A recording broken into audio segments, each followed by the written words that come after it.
Добрий день, друзі, вітаю. Good morning, dear friends. Welcome Ukraine Media Center to Current Forum.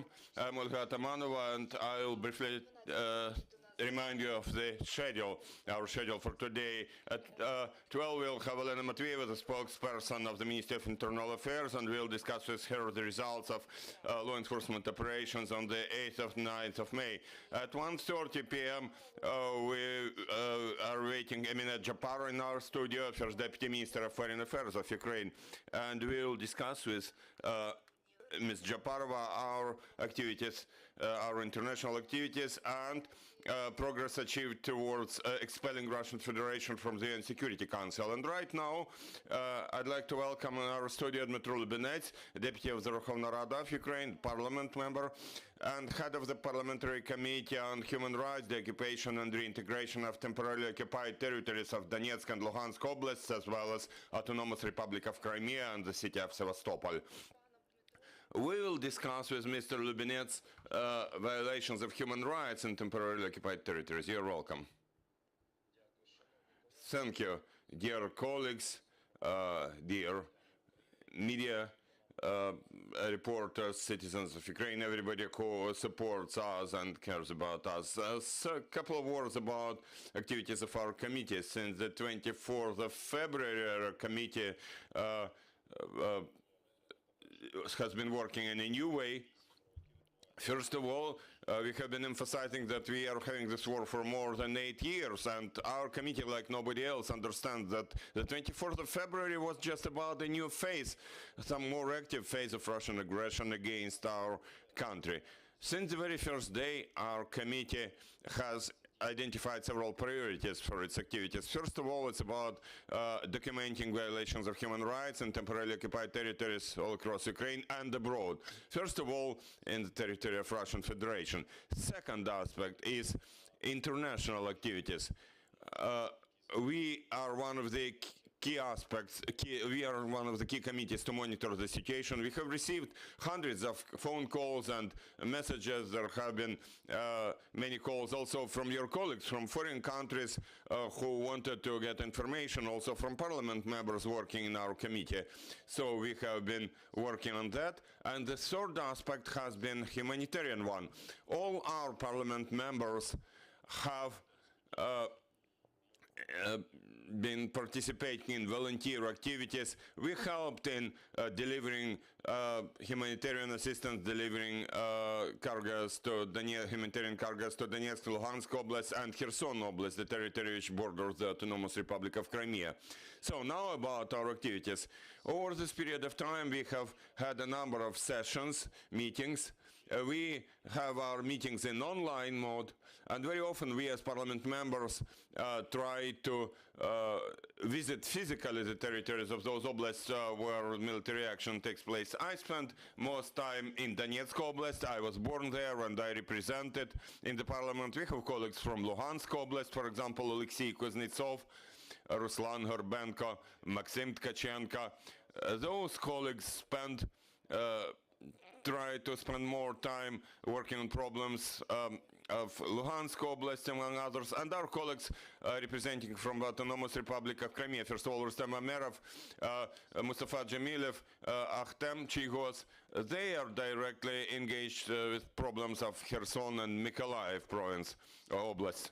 Zaporizhia is also under our is also on our radar, so to say. We try to deliver information, deliver items, deliver assistance to the territory. So all territories where there is military action at the moment, in all those oblasts, our committee members are present physically. We have created a working group based on our committee. It has been led by Taras Tarasenko. That working group has been working every day collecting information about violations of human rights and crimes as such that happen in Ukraine, international war crimes, crimes against humanity. So every day we update our database, and it's not only about numbers. We document actually every crime, and we try to pass this information to our colleagues from our other parliaments worldwide. Now about our international activities. It is our committee who was the first to approve at its meeting an appeal to all parliaments worldwide and to the United Nations so that events in Ukraine should be called not just war but genocide against the people of Ukraine. We were the first parliamentary committee who did that. Very nice to know that. We did it in early March this year. After that, we had a lot of discussions, and currently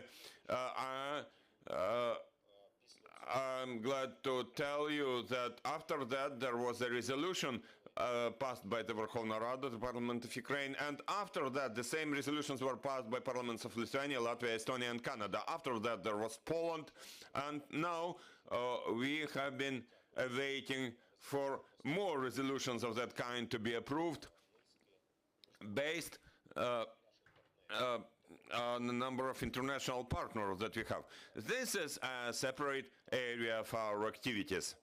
Also, in our committee meeting, we passed a resolution, also a similar appeal, so that the United Nations should start a procedure to expel the Russian Federation, the aggressor state, from the UN Security Council. Again, our committee was the first one to do it. We had some discussions where we had international lawyers who said that from the legal perspective it will be very difficult to do it, but we passed the decision unanimously by our committee, and I can tell you that among all members of our committee, according to its list, practically every meeting is visited by 11 out of 15 parliament members, sometimes 12 out of 15. There is a number of parliament members who don't participate in our meetings. Those include Parliament member MP Rabinovich, who doesn't join us online, and Parliament member Medvedchuk, for clear reasons. You know the reasons about Medvedchuk. So technically, or not technically, but say, well, he just cannot participate in our meetings. We did not I'm sure that you will have questions about those parliament members. So legally we cannot make a decision to prohibit them in any way from participating in our committee meetings, but there have been no calls from them about such participation anyway. The next aspect to continue with our international activities, we have had positive experience whereby jointly with our colleagues from our parliaments we run joint meetings. For example, the first ever parliament who responded to our call was the Parliament of Italy. It was when we were planning a meeting of two committees for human rights, and finally, it turned into a situation where we, as a committee, were allowed to speak in front of the whole Italian parliament. We had a lot of parliament members speaking. There were, at the same time, our Italian colleagues. And all in all, after all that, in 2 weeks, there was a positive voting in the Italian parliament when the Italian parliament supported the decision to allocate, to send additional weapons to Ukraine. Currently, we have been running similar negotiations with parliaments of other countries, for example, Greece. We have been looking for opportunities to reach out to those parliaments who, at the moment, have a more neutral standing. Of course, we don't come with this initiative to those colleagues of ours who support us anyway. There is no need to have such a session, such a meeting with, say, Baltic parliaments or with Poland, for example. But first of all, we set it as a task for ourselves to run such a meeting with those parliaments where at the moment we still have some problematic issues. For example, the Parliament of Hungary. There too, we look for an opportunity to talk in any mode with our colleagues from Hungarian Parliament. Now about legislative activities. I'm not to list all those legislative drafting initiatives. Our committee works at the maximum pace, and I can tell you that probably 99% of all matters are voted unanimously in our committee meetings. While we, as probably all our other colleagues, understand that war is about a matter of time. We don't have time, unfortunately, so we have to make decisions as fast as possible. We have very productive relationship with the respective ministry. Practically every 2 days, every 2 or 3 days, we speak with either with deputy ministers or with the minister, Irina Vereshchuk. Several days ago, we had a big meeting where we had people from the local self-government bodies, including those who remain in occupation, those who left. There were people from oblast military administrations, people from specialized ministries, and we launched several working groups to develop legislative changes in order to support local self-government and to resolve a number of problematic issues. Maybe it will be easier for our committee to do it, because since 2014 there was the same situation about Autonomous Republic of Crimea and some parts of Donetsk and Luhansk Oblast. But now it turns out that we have got many more challenges. For example, I will quote some numbers for you. Speaking about internally displaced persons, IDPs from temporarily occupied Donetsk and Luhansk Oblast territories occupied in 2014, we were talking about 1.5 million IDPs. But at the moment, according to our data, this number has been about 11 million citizens, including 4 million who left Ukraine, according to our data. Temporarily, and 7 million are internally displaced persons. So you understand what is the degree of challenges at the moment. And now the specialized ministry, jointly with us, has been working, first of all, on finding jobs for those people, and establishing accommodation and everyday life for them. We have to develop programs, and those existing programs have to be filled with financial resources to protect all those people. That's briefly about our activities. Dmytro, if speaking about violations of human rights in temporarily occupied territories, what sort of violations your committee has already documented? There is a lot of those. Thank you for your question. Starting from the very first right, people have right for life, for a safe, secure life, and for health. Russian Federation has been ignoring absolutely all rights in temporarily occupied territories. It's prohibited to use Ukrainian language, for example. It's free movement is prohibited. So a system of filtration camps is created. And I can tell you absolutely openly, according to our data, we even know addresses of those filtration camps. 2 of them have been created in Donetsk Oblast, in the city of Deoccupation and in the city of Donetsk. And one filtration camp, speaking about filtration, Oblast, one filtration camp has been created in the city of Rostov in the Russian Federation. And even when one moves from one village to another, in each and every town and village, they have their own system of issuing passes. So, for example, speaking about Volnovakha and Mariupol, that's the southern part of Donetsk Oblast, when you get a pass in Volnovakha, for example, you cannot come to Mariupol with that pass, and the other way around. So, a system is developed so as to control to a maximum extent each and every person. That person should only reside in one and the same territory, and it is made problematic to leave it. Then there is identification of absolutely all people in the territory, and then citizens of Ukraine pass those filtration camps, citizens starting from 14-year-old to 80 years old. And first of all, Russians look for, they record everybody, but first of all, they look to identify those males who have any relationship to the anti-terrorist operation, veterans of the joint forces operation of the anti-terrorist operation. According to our data, all those people are arrested, and we have a lot of information that, according to which they are killed immediately. We have several examples when a person is taken from their home and killed, shooted like right in front of their family members, wife and children. Several our war veterans have been killed in that way.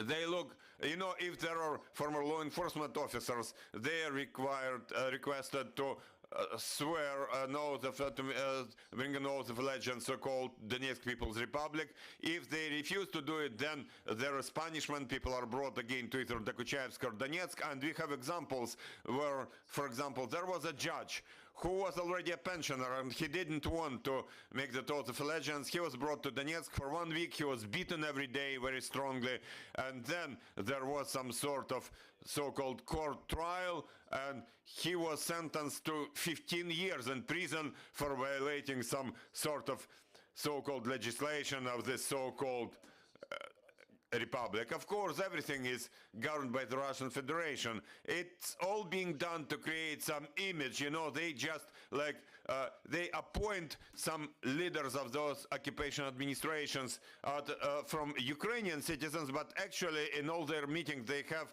Federal Security Bureau of Russian officers participating. They control everything. They make decisions. They're involved in everything. So we can say directly and tell the whole world directly that in temporarily occupied territories of Donetsk and Luhansk oblasts, as well as in all other occupied territories, there is just a Russian occupational administration. There is no Donetsk People's Republic or Luhansk People's Republic. We have been showing the whole world for 8 years that it's all about Russia. And finally, the Russian Federation has taken its mask off and has shown openly that they commit all those crimes.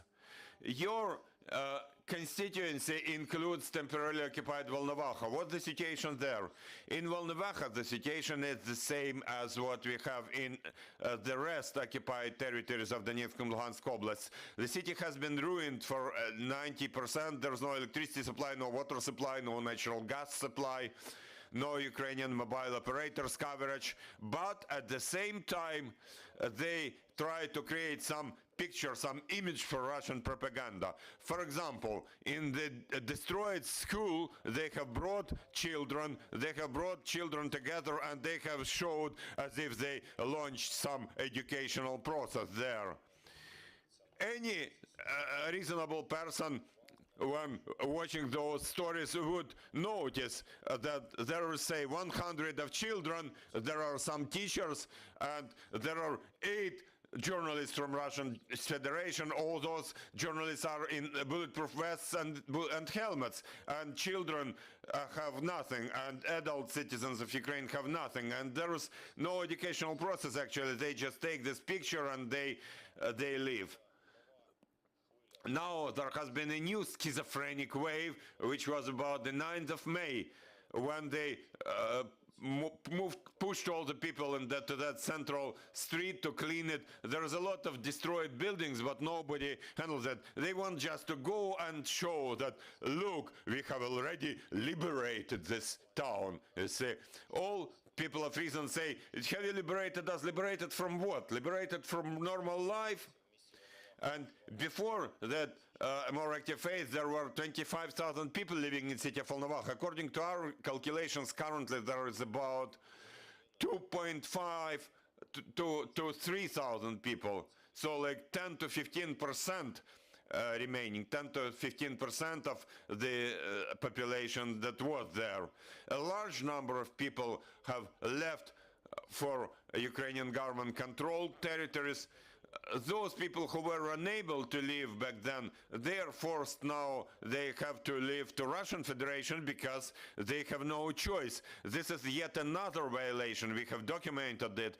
There are so-called humanitarian corridors created by Russian Federation to evacuate people to Russian Federation only, sometimes via Donetsk. For example, from Mariupol, they do it via Novoazovsk. They move people there, they move all the people again through those filtration camps. Very often they take Ukrainian documents from people and they issue the displaced person's certificate, they take fingerprints, and after that they offer an alternative. An alternative is like this.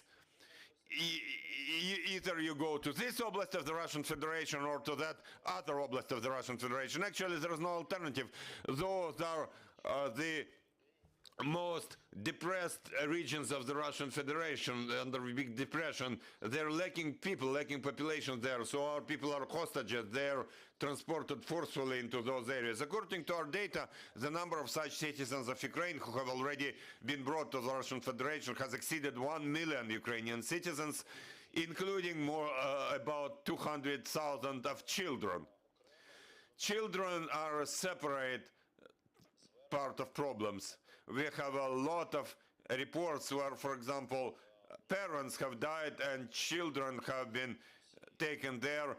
There are their relatives in Ukraine, their aunts, uncles, grandfathers, grandmothers, but Russian Federation does not give them those children. Also, the Russian Duma, the Russian parliament, passed a separate law about simplified procedure of adoption of Ukrainian children. All this is done in order to actually destroy the future, to take our children and not to let them be here. So that's why I'm saying that when we received this information, we called and said that this is directly a genocide of the Ukrainian nation. So the Russian Federation has established a goal of destroying Ukraine as a state and destroying, eliminating Ukrainian nation as our community. That's it. Thank you. Thank you. Dear colleagues, you can ask your questions, but please speak into the microphone and introduce yourself.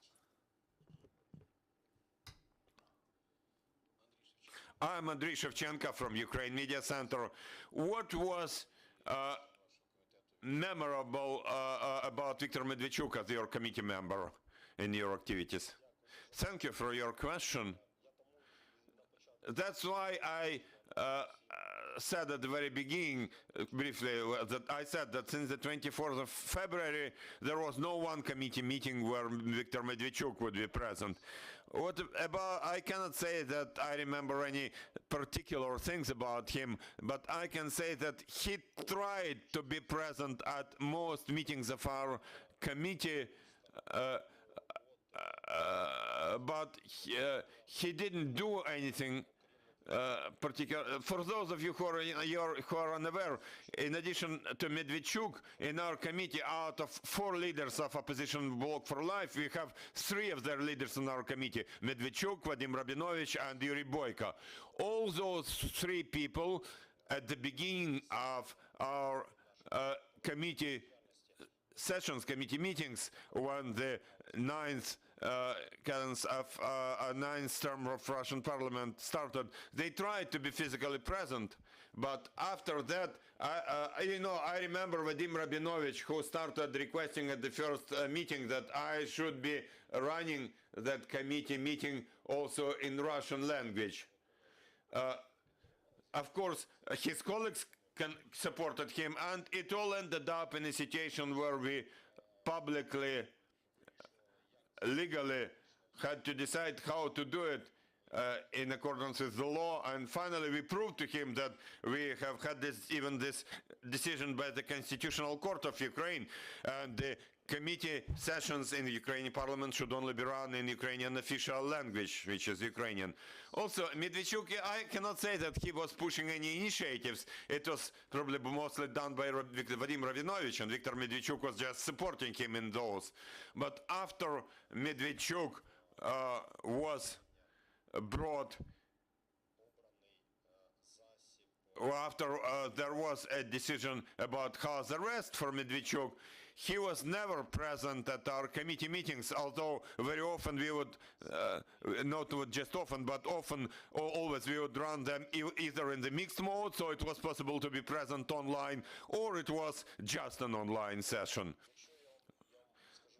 But he was not present. So from my subjective perspective, I can tell you that maybe having such a huge evidence about illegal activities of Viktor Medvedchuk, the whole Ukrainian society, should see as soon as possible the court hearing and the decision by Ukrainian court, where all those facts of criminal activities should be announced, should be declared in public, and finally there should be a full stop put in this big story in Ukraine, which again started at the time of Vasil Stus, who was my compatriot from Donetsk Oblast.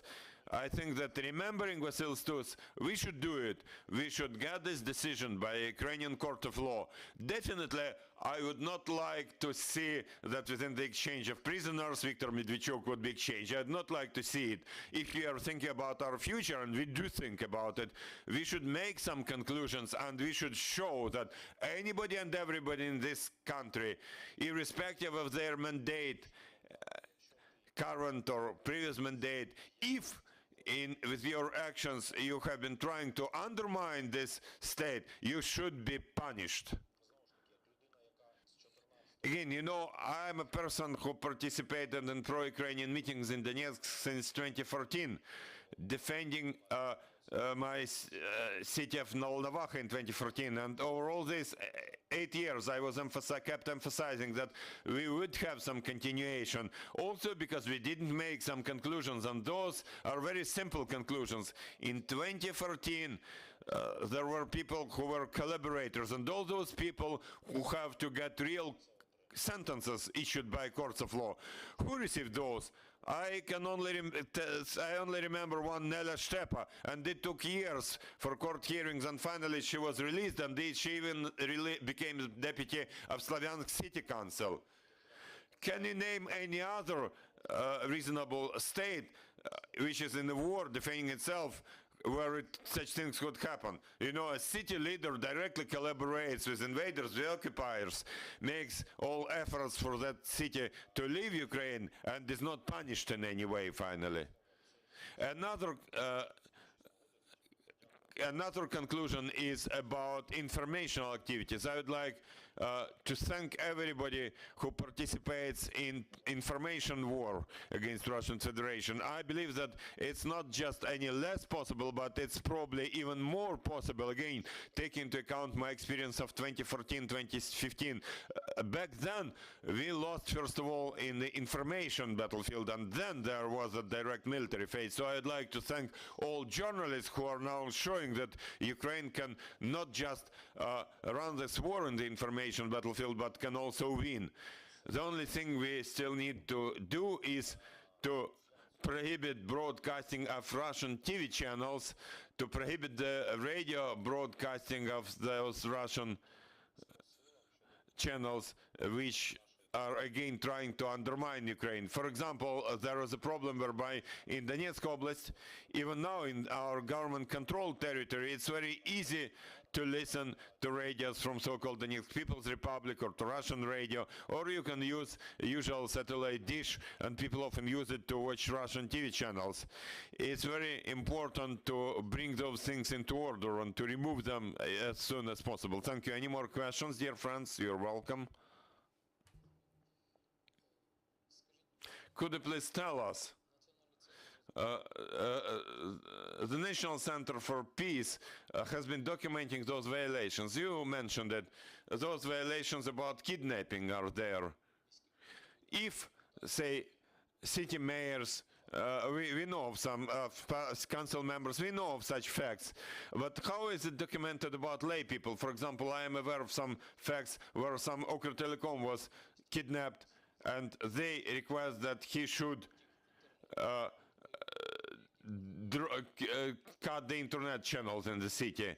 Those people are not publicly public figures, and if there are such facts of such offenses, how to help in such, say, maybe less important, or well, that's the wrong thing to do, say so, not less important, but if there are less public people, not so well-known people. Thank you.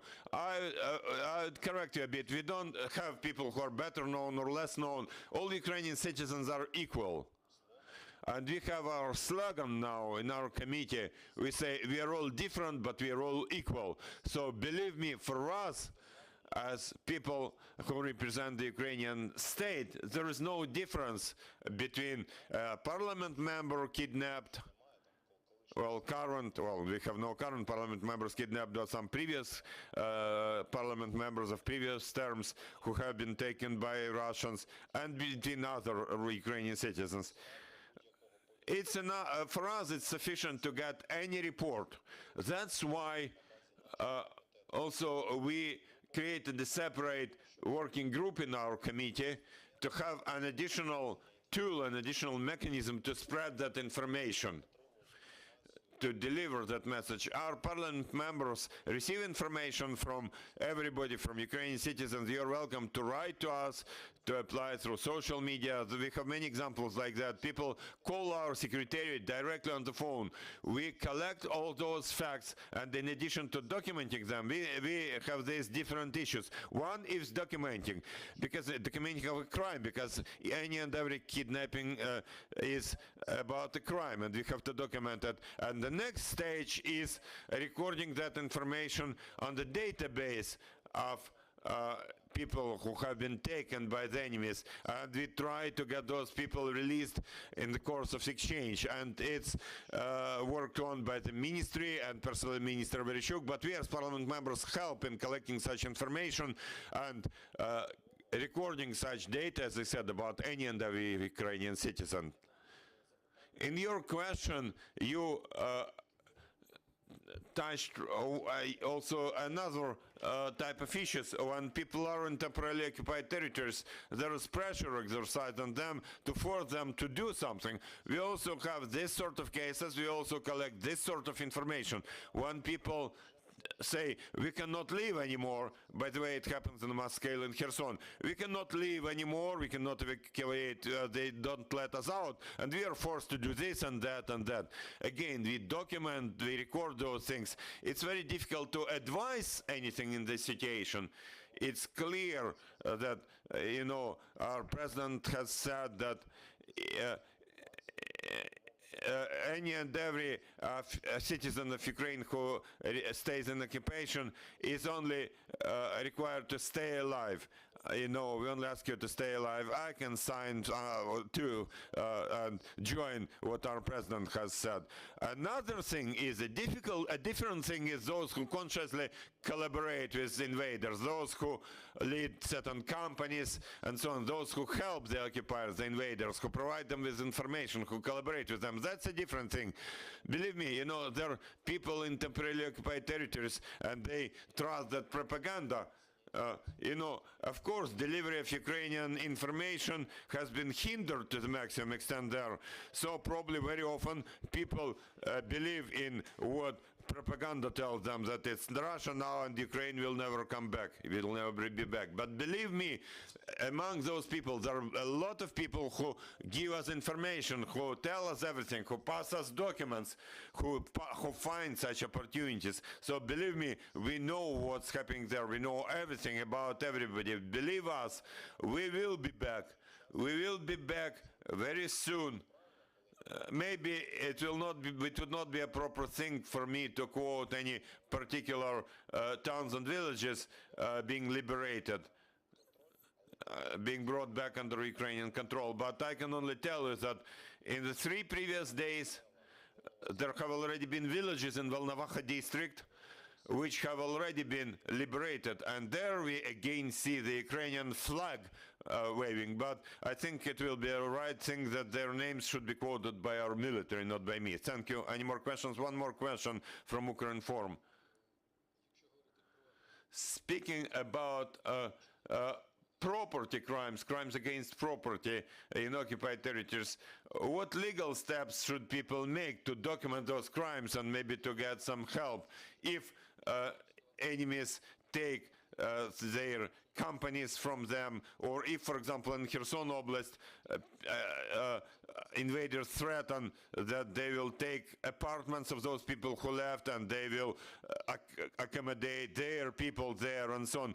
What to do in legal terms? What should those people do? In legal terms, I would advise everybody to apply to law enforcement authorities in our controlled territory and to submit, to file complaints, to find applications. When you find the application and it's documented in the Unified Register of criminal offenses, then you will get a compensation if your property has been destroyed, or after we are back, if it has been proven that that property was used by the enemy without your consent.